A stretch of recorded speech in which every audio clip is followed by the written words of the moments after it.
राजेंद्र प्रसाद की शिक्षा कब और कहां से हुई, आइए जानते हैं इसके बारे में। डॉक्टर राजेंद्र प्रसाद की पढ़ाई फारसी और उर्दू से शुरू हुई थी और यह अंग्रेजी, हिंदी, उर्दू, फारसी और बंगाली भाषा और साहित्य पूरी तरह से जानते थे। उन्होंने 5 वर्ष की उम्र में फारसी और उर्दू की शिक्षा मौलवी साहब से ली। इसके बाद वे प्रारंभिक शिक्षा के लिए छपरा के जिला स्कूल गए। राजेंद्र प्रसाद का विवाह उस समय के अनुसार बाल्यावस्था में ही 13 वर्ष की उम्र में राजवंशी देवी से हो गया। विवाह के बाद भी इन्होंने अपनी पढ़ाई जारी रखी। राजेंद्र बाबू का वैवाहिक जीवन बहुत ही सुखी रहा। जिला स्कूल छपरा से 18 वर्ष की उम्र में उन्होंने कोलकाता विश्वविद्यालय की प्रवेश परीक्षा दी। उस प्रवेश परीक्षा में उन्होंने प्रथम स्थान लाया था।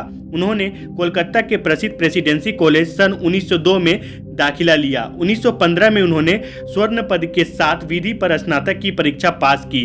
बाद में लव के क्षेत्र में ही उन्होंने डॉक्टरेट की उपाधि भी हासिल किया। भारतीय स्वतंत्रता आंदोलन में उनका पर्दापन्न वकील के रूप में अपने करियर की शुरुआत करते हुए ही हो गया था। राजेंद्र बाबू महात्मा गांधी की निष्ठा संपन्न एवं साहस से बहुत प्रभावित हुए। आइए जानते हैं डॉक्टर राजेंद्र प्रसाद कब से कब तक राष्ट्रपति बनकर रहे।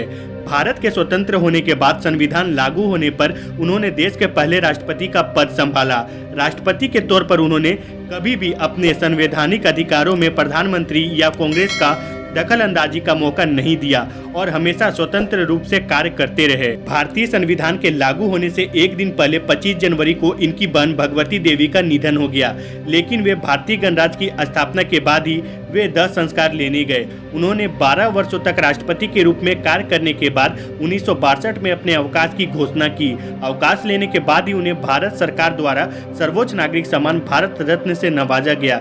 सन 1962 में अवकाश प्राप्त करने पर राष्ट्र ने उन्हें भारत रत्न सर्वश्रेष्ठ उपाधि से सम्मानित किया।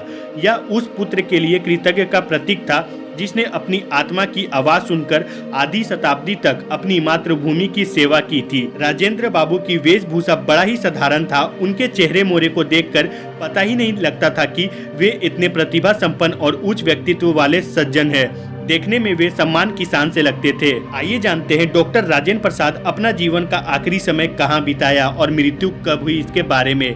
डॉक्टर राजेंद्र प्रसाद अपने जीवन के आखिरी महीने बिताने के लिए उन्होंने पटना के निकट सदाकत आश्रम चुना। यहाँ पर 28 फरवरी 1963 में उनके जीवन की कहानी समाप्त हुई। हमको इन पर गर्व है और यह सदा राष्ट्र को प्रेरणा देते रहेंगे। अगर ये छोटा सा वीडियो आपको पसंद आया तो प्लीज़ वीडियो पे एक लाइक कर दीजिएगा। अगर आप चैनल पे नहीं आए तो प्लीज़ चैनल को सब्सक्राइब कर लीजिएगा। मिलते हैं ऐसे और इंटरेस्टिंग वीडियो के साथ, तब तक के लिए जय हिंद, जय भारत, वंदे मातरम।